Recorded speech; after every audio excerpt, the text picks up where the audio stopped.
Sir, thank you po pala sa ibinigay ninyong opportunity kay Lance. Tatanungin ko pong malaking utang na loob sa inyo. Saad niya kay Caleb nang makahanap ng tiyempo upang makapagpasalamat dito. Hindi niya agad-agad nakausap ang binata sapagkat kaliwat kanan ang meeting dito sa labas. Sa ngayon ay nasa loob lamang ng opisina ang binata at nagbabasa ng mga reports. It was his talent that opened this door for him. There's no need for that. Uninterested na tugon ng binata habang nakatuon sa ginagawa, ni hindi man lamang ito nag-angat ng mukha. Salamat pa din po kung ganoon. May ipag-uutos po kayo sa akin? Titimplahan ko po kayo ng kape? Saad niya dito.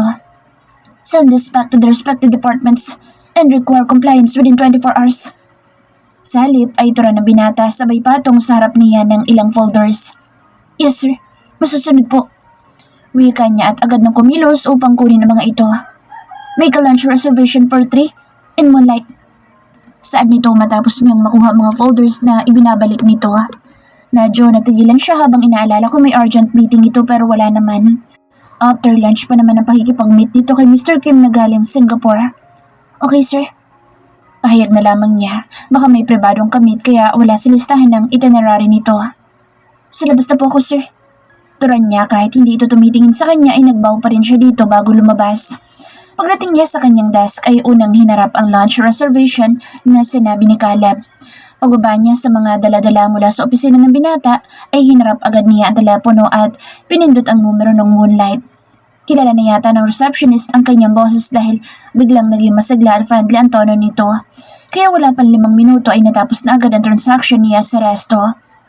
Sunod naman niyang ginawa ay tinawagan ng mga department kung saan galing ang mga folder na pinababalik ng binata. Lahat ay natakot sa tawag niya kaya sinabi niya lamang niyang gawin ang pinapagawa ng CEO para hindi tutuluyang magalit. Naawa din siya sa mga department na hindi pinag-iigihan ang pinapasang report dahil bukod sa written explanation ay katakot-takot na sermon ang natatanggap sa perfectionist na CEO. Nandoon na tayo sa nobody's perfect pero syempre hindi ka naman binabayaran ng kumpanya upang hayaang magkamali. Kaya hanggat maaari ay i-check ng maigi ang mga ginagawa lalo't ipapasa sa pinaka-boss ng pinagtatrabahuhan mo. Pagkatapos matawagan ng lahat ay hinarap din ang pagbubukas ng email. Sa araw-araw na ibinigay ng Diyos ay dagsaan ng mga reports na dumadating galing sa iba't ibang sangay ng Del Mundo Holdings sa loob man o labas ng bansa. Pinagda-download niya ang mga ito. Ipiprint at ilalagay sa isang folder pagkatapos ay ipapasok sa loob ng opisina ng CEO for review. Pagkaraan ng ilang oras ay narinig niyang nagbukas ang pribadong opisina ni Caleb at dahil hindi maiwan ang kanyang paningin ng kasalukuyang ginagawa ay hinayaan lamang niya ito. Imposibleng hindi lalapit sa kanya kung may importanteng sasabihin o kailangan. Check your time. We'll be leaving in 5 minutes. Narinig niyang tura nito. Agad na hinto ang ginagawa subalit nang lingunin niya binata ay likuran na lamang nito ang nakita habang palabas sa main door. Medyo napatigil siya habang nakatingin lang sa palabas na bintana ngunit nang mahimas-masan ay para siyang langgam na hindi maintindihan sa pagmamadali. Nag-shutdown agad ang computer kahit hindi pa na-close ang ibang nakabukas na file. Inilagay sa bag ang mahalagang gamit pagkatapos ay binitbit ang mini laptop at kumaripas ng takbo palabas. Halos hiningal siya na makarating sa harap ng elevator ngunit natapik niya ng ilang ulit ang noo sapagkat pababa, pa 10th floor pa lamang ito pababa. Baka abutin siya ng siyam-siyam kung hintayin pa niyang makabalik sa taas kaya nagkukumahog siyang pumunta sa may hagdan at nakipaghabulan sa kanyang hininga sa pagbaba. Halos wala ng lakas ang kanyang mga paa pagtapak niya sa ground floor ngunit nakita niyang palabas na sa exit si Caleb kung kaya't halos mapatakbo na naman siya sa direksyon nito. Saktong sinasarado ni Kuya Delphine ang backseat kung saan nakaupo ang binata nang makalapit siya sa sasakyan. Humihingal siya sa pagod kaya nang buksan ni Kuya Delphine ang pintuan sa may harapan ay diretso siyang pumasok at isinalampak sa may upuan. Kahit naka-full ang aircon ng sasakyan ay naghagila pa siya ng kung anong pwedeng ipaypay sapagkat napakainit pa rin ng pakiramdam niya dala ng pagtakbo pababa mula sa pinakamataas na bahagi ng building. Okay ka lang, Miss Kaylin? Pansin ni Kuya Delphine nang mapansin ang pagod niyang aura. Opo. Tugon niya at kahit ramdam pa niya ang paghingal ay ngumiti pa din siya. Para ka kasing hinabol ng 5 mababagsak na aso. Pinagpapawisan ka pa ata. Itong tissue, punasan mong pawis mo. Baka magkasakit ka. Ani Kuya Delphine sabay abot sa kinuhang tissue mula sa box. Salamat Kuya. Medyo pinagpawisan nga ako dahil sa pagmamadali. Turan niya dito pagkatapos kunin ang tissue mula dito. Let's go! Anong oras na? Iritadong wika ni Caleb mula sa likod at lihim niya itong nasulyapan sa salamin. Nakakunot ang noon nito at mukhang inip na inip. Opo sir, paalis na po. Sad naman ni Kuya Delphine na agad ding inapakan ang salinyador. Nakita niyang nag-roll eyes ang binata ngunit napataas ang kilay nito nang mapansing nakatingin siya sa salamin. Sa hiya ay agad niyang tinanggal ang mata dito at pasimpleng dinausdos pababa sa upuan ng katawan. Napangiti si Kuya Delphine sa kanyang ginawa sapagkat nakita din ito ang pagtaas ng kilay ni Caleb sa kanya. Sa halip na pansinin ito'y kinuha niya ang suklay at pulbo sa bag at nag-ayos ng sarili.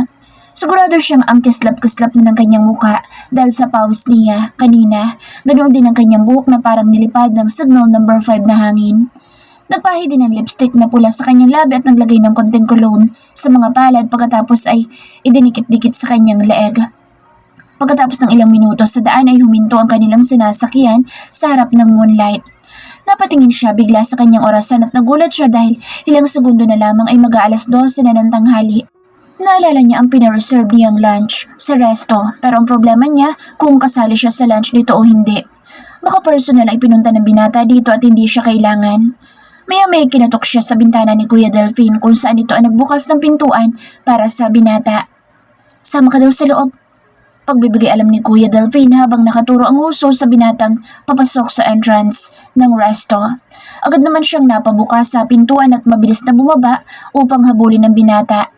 Nabutan na niya ito na kausap ang isang crew. Marahil ay tinatanong nito kung anong number ang nakareserve na table para sa kanila. This way, sir. Tura ng crew pagkatapos mapasulyap sa biglaan niyang pagdating. Nagbaw siya dito at ngumiti pagkatapos ay pasimpleng suminyas dito upang ipagpatuloy lamang ang ginagawa. Inassist sila ng crew hanggang sa kanilang table reservation ngunit hindi pa sila nakakarating sa mesa nila ay sumalubong na ang napakagandang si Kylie na sobrang saya ng pagkakangiti. Agad nitong niyakap si Caleb pagkatapos ay binigyan ng halik sa pisngi. Napangiti ang crew sa napaka-sweet na pagbati ni Kylie sa binata at nang tumingin sa kanya ito ay nagbaw siya dito tanda ng pasasalamat. You're 10 minutes late, kaya I make order for food na lang. Saad nito pagkatapos nitong maiupo ang binata sa tabi nito. Kapansin-pansin ang pagkagulat sa mukha nito nang makita siya. Hindi siguro ito aware na isinama siya ni Caleb sa lunch date nila. Kung alam lamang sana niya na may date ito, di sana'y sasakyan na lamang siya kasama si Kuya Delphine. I have a meeting after this, so she'll join in for lunch. Simpleng paliwanag ni Caleb sa kanyang pagiging third wheel sa lunch date nila. Tumango naman si Kylie at bahagyang ngumiti ngunit halata pa rin sa magandang mukha nito ang pagka-disappointment. Of course, take your seat. Dura ni Kylie sabay turo sa isang bakanteng upuan. Nginitian lang din niya ito ng bahagya at nagbaw pagkatapos ay maingat na umupo sa harap nito. Let's eat. Pahayag nito. Nakain na sa mesa ang in-order nitong pagkain at literal na umuusok pa ang iba. Kahit nandoon siya at kaharap ay asikasong-asikaso ni Kylie ang binata. Ito ang naglagay ng pagkain sa plato ni Caleb at kulang na lamang yata ay subuan niya ito. Halo-halo ang nakahaing pagkain. Puro masasarap sa kanyang mata ngunit bigla siyang napatingin sa binata nang makitang napakaraming seafoods ang nakahain. Napalunok siya sa biglaang pag-aalala dahil nakangiti pa ito habang umunguya. Naiisip niya kung ano mangyayari sa katawan nito pagkatapos. Ngunit dahil masaya naman itong kumakain dahil sa presensya ni Kylie, ay iwinaglit na lang niya ang pag-aalala dito. Sa bagay, ito naman ang nakakakilala sa kanyang sarili. Imposibleng nakalimutan nito na allergic siya sa mga ganoong pagkain. O baka gusto lamang nitong magpa-impress kay Kylie kaya kahit bawal ay kanya na lamang kinakain. I'd love to go shopping, but I don't have anyone to go with. Can you do it for me? Malambing na wika ni Kylie sa binata nang patapos na ang kanilang tanghalian. Patay mali siya lamang siya sa nakikita at naririnig na sweetness sa dalawa. Ngunit lihim din niyang kinakausap ang sarili. Parang palaging against ang kanyang utak sa mga nakikita niya sa dalawa. Sorry Kai, I'd love to. But I have a meeting with Mr. Kim from Singapore today that I can't reschedule. But don't worry, my secretary will be with you instead. Ani ng binata at hindi niya na malayang bigla siyang napatingin dito. Nagkasalubong ang kanilang paningin pero parang dumaan lang din saglit dahil ifinocus dito agad ang paningin kay Kylie. Ipapasama talaga siya sa Borbidal na ito. Sa ganda at sosyal ni Kylie baka magbukalan siyang alalay nito. Oh, Gusto ko pa naman sanang kasama ka. I need your opinion if the product fits me or not. Dismayadong saad ni Kylie at nakagiting hinawakan ni Caleb ang kamay nito. Kai, you look amazing in anything you choose. You have such a great style. Pag-aalo ng binata. Sa tinuran nito ay unti-unting nagluwanag ang mukha ni Kylie hanggang sumilay ang napakatamis nitong pagngiti. You've always been so sweet, Caleb, and I'm so sorry. It took me so long to realize it. I hope you never change. Sweet na wika ni Kylie sa binata. Ngumiti lang din ng matamis si Caleb habang tinapik-tapik nito ang hawak na kamay ni Kylie. Of course I won't. You're always the apple of my eye. Nakangiting tura ni Caleb. Sa tinuro ng binata ay gustong mag-rally ng kanyang puso. Napaka-sweet. Parang gusto niyang hablutin ang kamay ni Caleb na nakahawak kay Kylie at hilahin niya itong palabas. Lalo na nang tumayo si Kylie at niyakap ng mahigpit ang binata. Tuloy, parang gusto niyang hilahin ang buhok nito upang humuwalay na agad kay Caleb. You're out of your mind. What are you thinking? Nawala siya sa isip at nagulat siya ng bahagyang kalampagin ni Caleb ang mesa sa harap niya. Huh? Wika niya na agad tumingin sa paligid. Si Caleb na lamang ang kasama niyang nasa mesa at nagtaka siya kung bakit wala na si Kylie sa upuan nito. She's in the restroom. What happened to you? Nakakunot ang noong tura nito habang nakatingin ng mariin sa kanya. Wala sir. Mauna na ako sa sakyan. Wika niya dito sabay tayo mula sa kinaupan. You go with Kylie and assist her with her shopping. Narinig niyang utos ng binata. Tumango lamang siya pagkatapos ay nagbow bago niya ito iniwan. Miss Kaylin, kanina pa sa loob ng sasakyan sila bossing. Saan ka nagpunta? Ani Kuya Delphine ang agad binuksan ng pangunahang pintuan ng sasakyan. Sorry kuya, may binili lang. Paliwanag niya ngunit sumanya sa kanya si Kuya Delphine na dalian niyang sumakay. Where have you been? We've been stuck here for ages. Hindi pa man siya nakakasampas sa loob ay sinalubong na siya ng yamot na binata. Sorry sir, akala ko'y malapit lang yung binilhan ko pero may kalayuan pala. Nakayukong turan niya dahil sa sobrang hiya. Whatever, let's move. Supla ditong saad dito at lihim siyang napasulyap kay Kuya Delphine habang nakakimkim ang bibig. Pasimple namang ngumiti ng bahagya sa kanya ito kung kaya't binaliwala lang niya ang kasungitan ng binata. Kahit ulanin siya ng katakot-takot na sermon ay tatanggapin na lamang niya sapagkat may kasalanan naman talaga siya. Mabuti na lamang at hindi nito naisipang iwanan siya kundi magkakaproblema siya ng mas malaki. Gaya ng sinabi ni Caleb kanina ay idinaan sila sa mamahaling shopping mall. Bagaman hindi siya tumingin sa likod kung saan nakaupo ang binata, ay sigurado naman siyang kasama nila sa loob ng sasakyan si Kylie. Mabuti na lamang at hindi ito kagaya na ibang babae na sumasabat sa usapan ng may usapan, lalo na kung naiinip. Agad siyang napatalikod dahil eksaktong hinalikan nito sa pisngi ang binata. Bagkus ay lumapit kay Kuya Delphine at ibinigay ang rason kung bakit naghintay sila ng matagal. Nagtatanong pa ang mukha nitong napatingin sa kanya nang basta na lamang niya ipinahawak sa kamay nito. Sa Teresa kuya, ipainom niyo kay sir mamaya. Hindi kalakas ang tura niya. Para saan? May pagdududang tura nito. Kumain siya ng seafoods kanina. Baka kung ano na naman mangyari sa kanya. Pahayag niya at napatango ito. Oo pala, may allergy si boss sa mga lamang dagat. Mabuti na't naisipan mong bumili ng kanyang gamot. May pagkamanghang wika ni Kuya Delphine at ngumiti lang din siya. Aren't you done gossiping?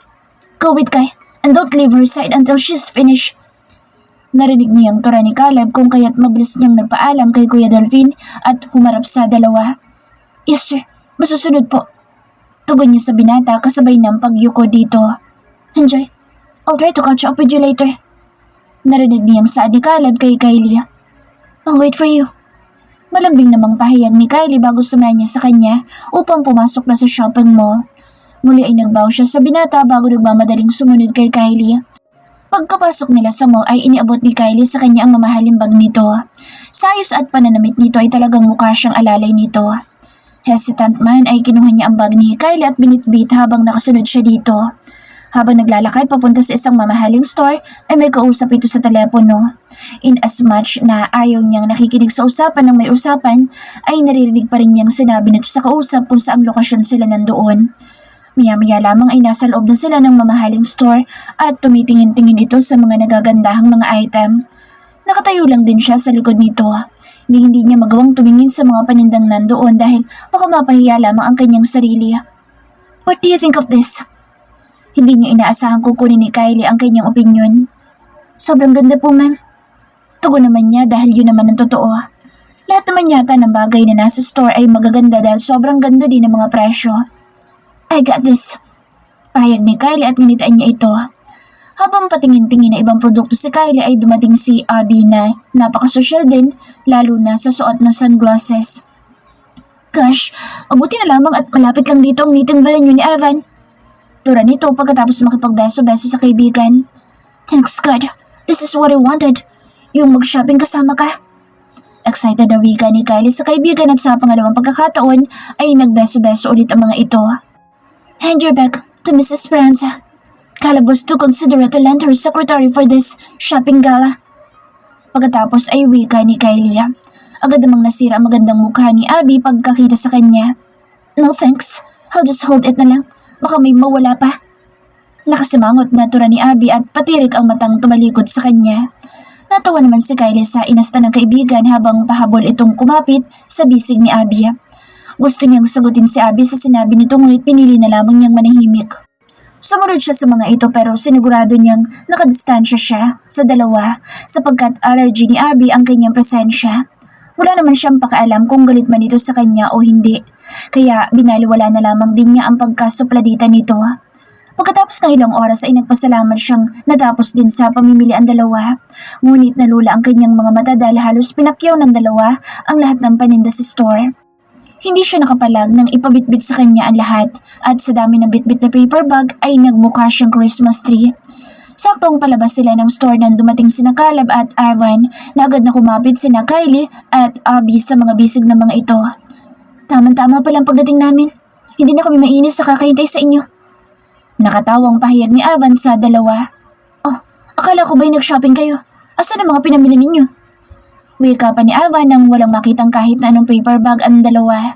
Nagkangitian naman ang dalawa pagkatapos ay inuso ang dalagang nasa likuran habang nakabitbit ng napakaraming paper bag. Kaylin? What the hell? Bakit nasa lahat ng yan? Bulalas ni Ivan ng pagkakita sa dalaga. Hindi malaman ng dalaga kung anong isasagot dito kung kaya't ngumiti lamang siya saglit na tila walang kaso sa kanya ang pagbitbit. Amin na yung iba. Biglang lumapit si Ivan sa kanya at hindi na niya napigilan ito nang kunin niya ang ilan sa kanyang kamay. Huwag na, ako na, magaan lang naman. Sad niya dito ngunit hindi ito nakinig. Sabulat sa pool napaka-caring ni Ivan. Hindi ito pumapayag noon na nagbibitbit siya ng kahit na anong pinamili habang kasama niya ito. Ngunit parang gusto niya maging invisible ora mismo dahil iba't ibang ekspresyon ng mukha ng kanilang mga kasama. Si Abby na sobrang talim ang mga mata at halos matalian ang uso sa pagkakasimangot. Si Kylie na tila nagulat sa ginawa ni Ivan at si Caleb na halos hindi maipinta ang mukha sa sobrang pagkakakunot. Babe, can you just let her bit all of that? Yan naman ang trabaho niya kung bakit siya nandito.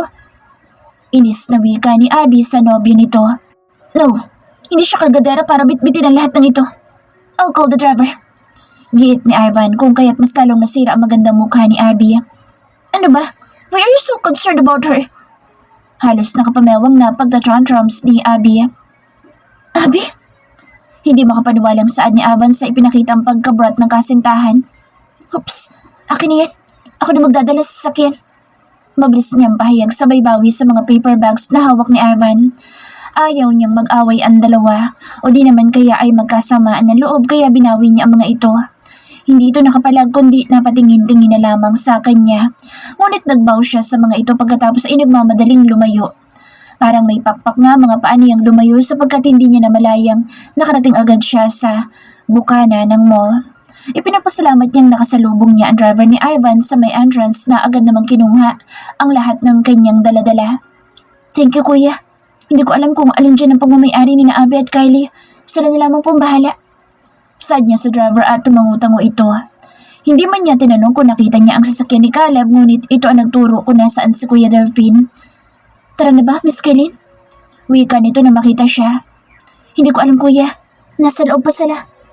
Turan niya at napatango din ito. Ganoon ba? Upo ko na lang dito at magpahinga habang hinihintay sa boss. Ani Kuya Delphine at hindi na nga siya nagpatumpik-tumpik pa. Naibigay niyo po yung gamot na sir? Wika niya dito bago idikit ang likod sa malambot na upuan ng sasakyan. Oo, pero hindi niya yata ininom. Napakamot na tura ni Kuya Delphine at hindi niya napigilan ang mapangiti sa pagkainis. Ay nako, bahala siya. Inis niyang turan bago ipinikit ang mata at inihilig ang ulo sa nakasarang bintana. Boss, okay ka lang ba? Medyo naalimpungatan si Kaylin sa pagkaidlip.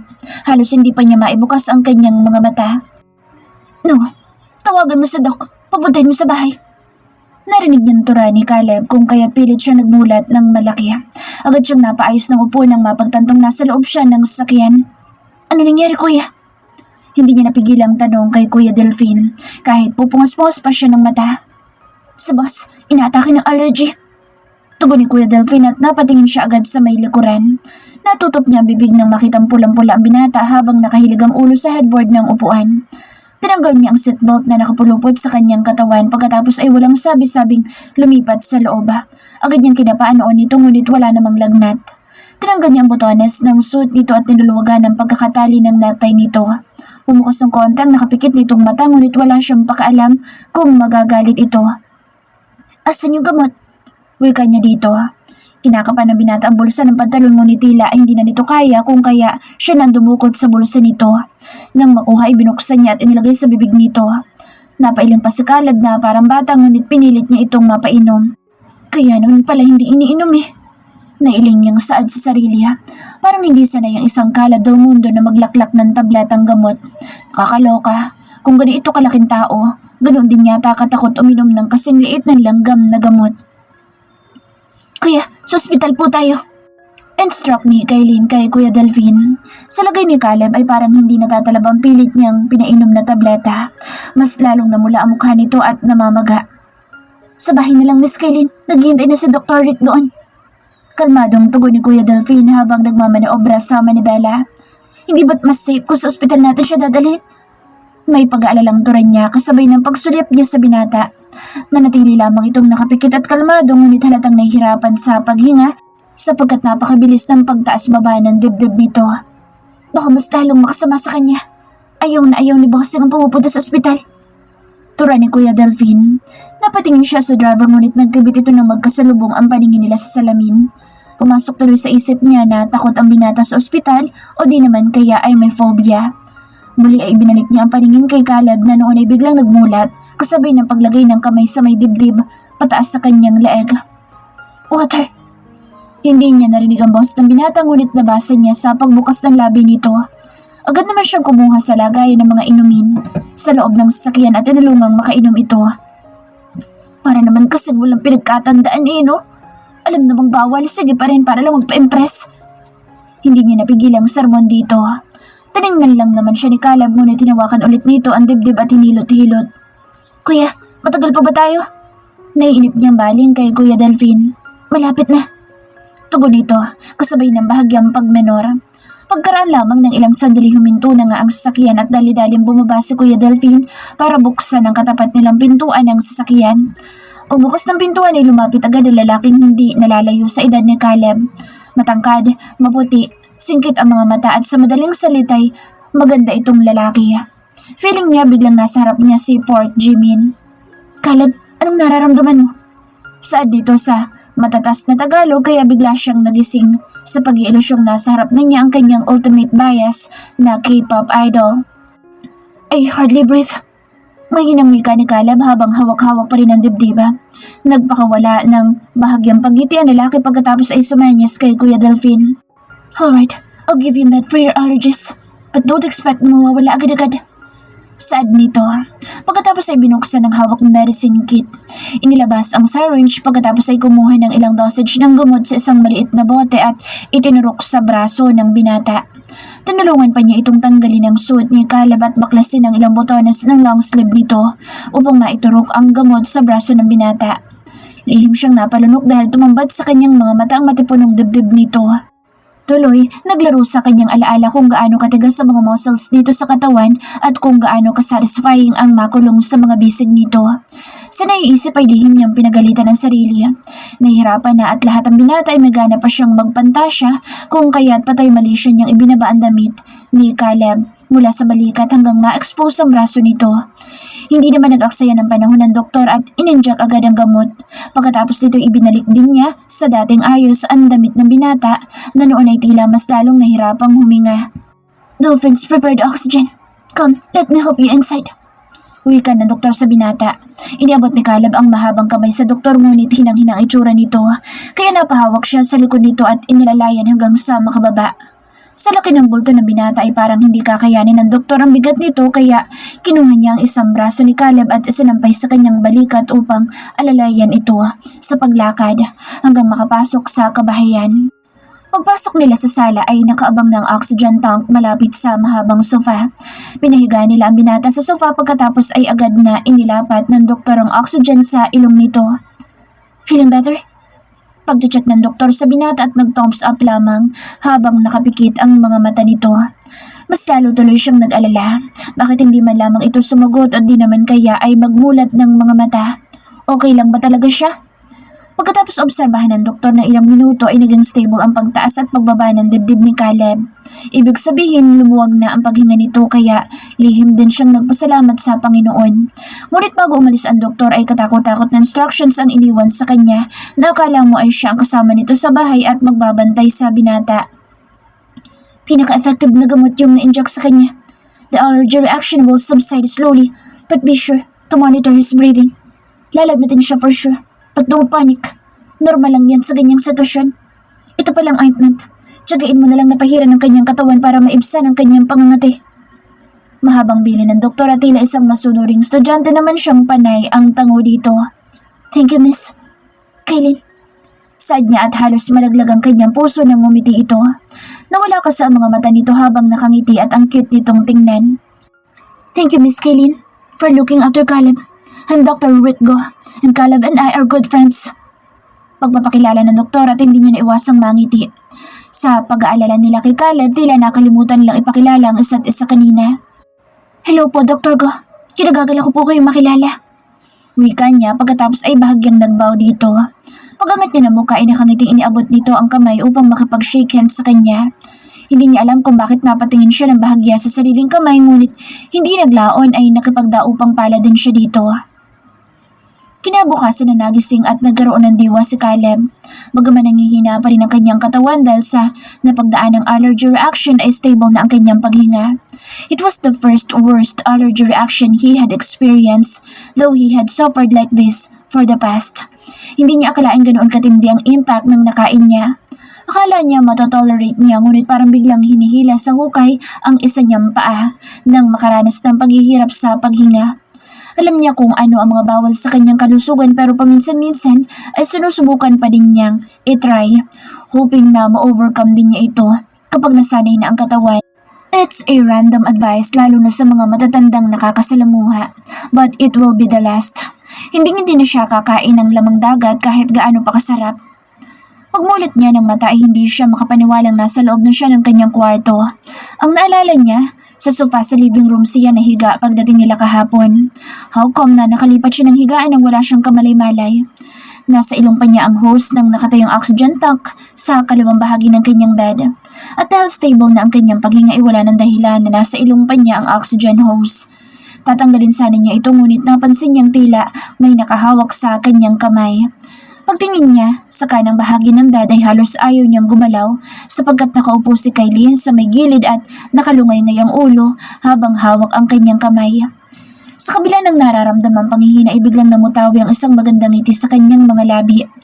Naririnig niya ang munting paghilik nito ngunit nagiging musika sa kanyang pagdinig. Sa isiping magdamag siyang binantayan ng dalaga at hindi siya iniwan. Nakatulugan na lamang nito ang pagbabantay sa kanya. But the sweetest thing was seeing her holding his hand as he slept. Wala siyang planong gisingin ng dalaga. Alam niyang napuyat ito sa pagbabantay sa kanya at baka kanina lamang naidlip at tuluyang nakatulog. Kung hindi sana siya nangihina, baka nabuhat na niya ito upang iayos sa higaan. Ngunit pagkaraan lamang ng ilang sandali, nagising din ito. Sir, pasensya na naidlip ako. Kanina ko pa nagising. Agad na bumalikwas ang dalaga mula sa pagkakasandal ng ulo sa gilid ng kama at tarantang binitawan ng hawak nitong kamay niya. Okay ka na ba? Kumusta ang pakiramdam mo? Maya-maya ituran nito kasabay ng paglalakbay ng mga mata nito sa ibang parte ng kanyang katawan. Medyo itinaas nito ang kumot na nakataas hanggang sa kanyang dibdib. Ngunit agad ding ibinalik nang ma-realize na hubad ang itaas na bahagi ng kanyang katawan. Pasensya na sir, mataas kasi ang lagnat mo kagabi. Saka maraming tumubong pantal-pantal sa iyong katawan kaya pinihiran ko ng cream. Yun kasi ang sabi ni Dr. Go. Paliwanag nito habang nakarehistro ang guild sa napakagandang mukha nito. Hindi niya tuloy na iwasang titigan nito. Huwag kang mag-alala, hindi naman ako nakatingin habang naglalagay ng cream. Sad dito kung kaya't bigla siyang napangiti. Sino naman ang taong nagpapahid ng cream sa buong katawan ng hindi nakatingin, Aber? Okay ka na? Seryosong sad dito pagkatapos. The allergies have improved, but I'm still a little weak. Honest niyang tugon dito.